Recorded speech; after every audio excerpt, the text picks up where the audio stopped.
Sunny Williams. I'm up here on the International Space Station. So this is Node 2. This is a really cool module.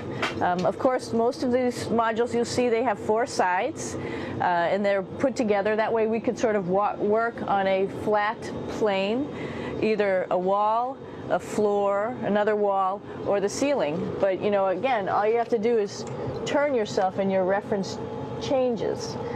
The reason I'm bringing that up is because this is where 4 out of 6 of us sleep. And so people always ask about sleeping in space. Do you lie down? Are you in a bed? Not really, because it doesn't matter. You don't really have the sensation of lying down. You just sit in your sleeping bag. So here's one sleep station right here. I'm going in right now. You can follow me if you want. So I'm inside.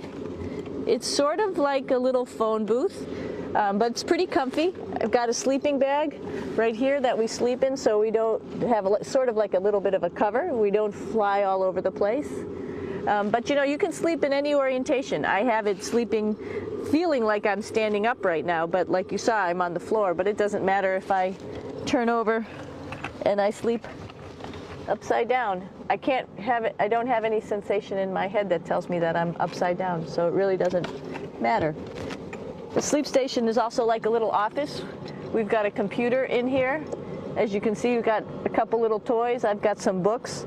I've got some clothes and other things that make it sort of like home. I'm coming out. And just for reference, that's one sleep station. This one's another, right here. There's one on the ceiling, if you want to call it, right here. And then there's a 4th on the other wall over here. So all of us sleep in a little bit of a circle. All right, come on back. There's more to show you.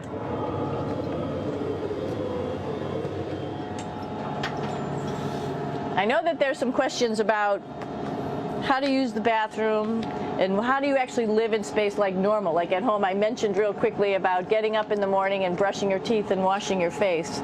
Well, how do you do that? Well, here is the bathroom, essentially. You get up in the morning and we have a little kit, and it has all the essential things that you need, like your toothbrush and toothpaste and brush. See how much better the brush makes my hair look? I'm just joking. It still stands up straight. It doesn't matter where you are. It's always going to stand up straight while you're up in space. A lot of people ask about toothbrush and toothpaste.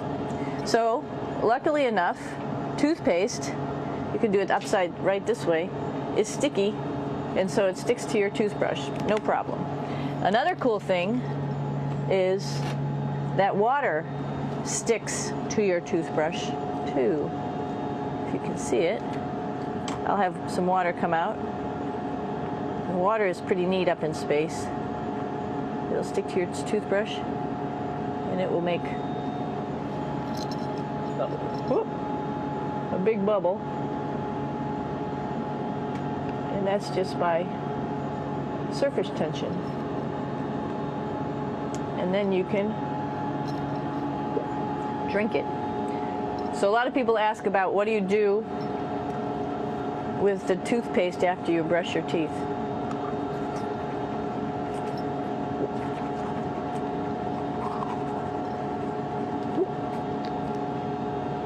Two options. Swallow it, and it's sort of like mouthwash, but it tastes a little gross. Or you can just spit it out in a paper towel, and then you don't have to worry about it. Swallowing thing I wouldn't recommend at home. I'm only up here for 4 months, so it's not that bad. One of the most pressing questions about living in space, of course, is the bathroom. So let's take a look at that little piece of work. Come on in.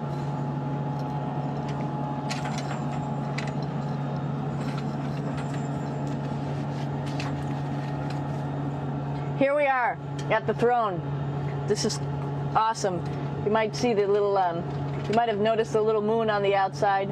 This is our orbital outhouse right here.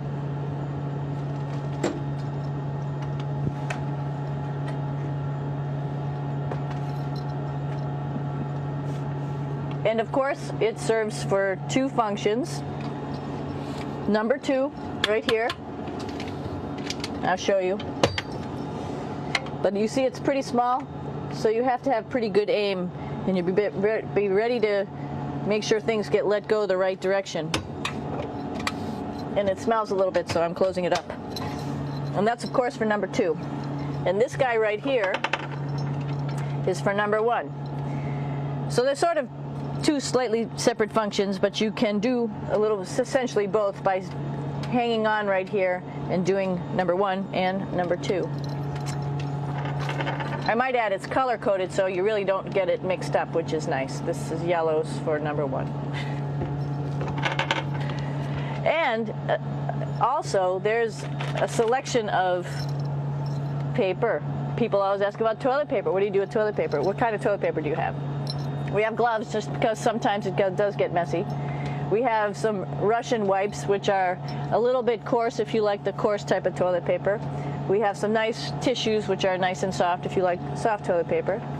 We have Huggies, just for any cleanup. You know, we were all babies once, and this sort of helps. And then if things get really out of control, we have disinfectant wipes, just to make sure we clean up here. Because, you know, just like the water I showed you, the number 1 stuff can sort of go all over the place if you don't aim correctly. And did I mention both of these have a little bit of suction, so they should keep things going in the right direction. But like I said, sometimes things get a little out of control if you are out of control yourself flying around. So we have lots of protective stuff. And of course, you do have your privacy. There's a little door. Yeah.